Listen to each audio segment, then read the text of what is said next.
Okay, I'm about to totally geek out on you guys for a second. Is that okay? By the way, quick heads up, I'm sorry if my lighting seems like really overexposed, but Piper has decided that the curtains are hers today.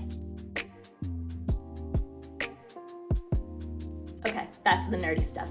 There is a scientific basis for why energy healing and why energy work works. And there's a couple of principles behind it. First one goes back to 5th grade science. All matter has energy.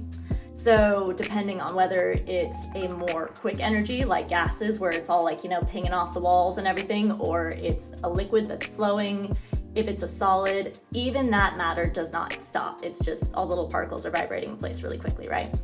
So that means that we all as humans create a biomagnetic field because we're also made of matter, and our energy is constantly pinging around and moving and shifting. Next principle, which I find super fascinating, is energy is affected and impacted by our emotions and our thoughts. And this was proved by Dr. Masaru Emoto. I really hope I pronounced that correctly. Dr. Masaru Emoto did famous experiments on water. You can Google them, but I'll also link a couple of resources in the description.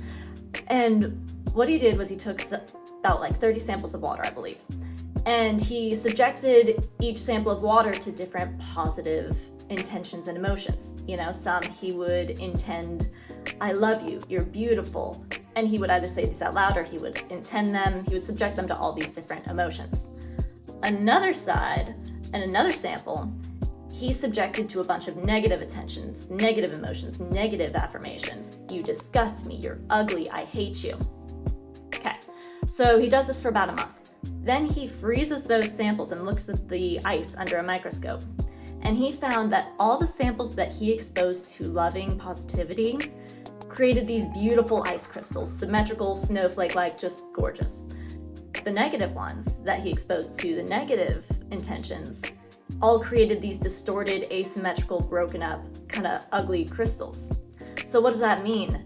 That means that energy has memory. And whenever energy workers are doing healing, what they're doing is they're transmitting a positive intention and a positive memory of energy to their clients, which is therefore shifting all of their little particles. It might be subtle, but it can create huge results. This is also why negative people can stick with you if you're not careful, because their negative energy and their negative intentions, their negative thoughts, are now transmitting a memory to your energy field. So it's super important to clear out your own energy field with your own positive thoughts and intentions afterwards. If you found this information as cool as I did, follow, subscribe, and drop a comment below.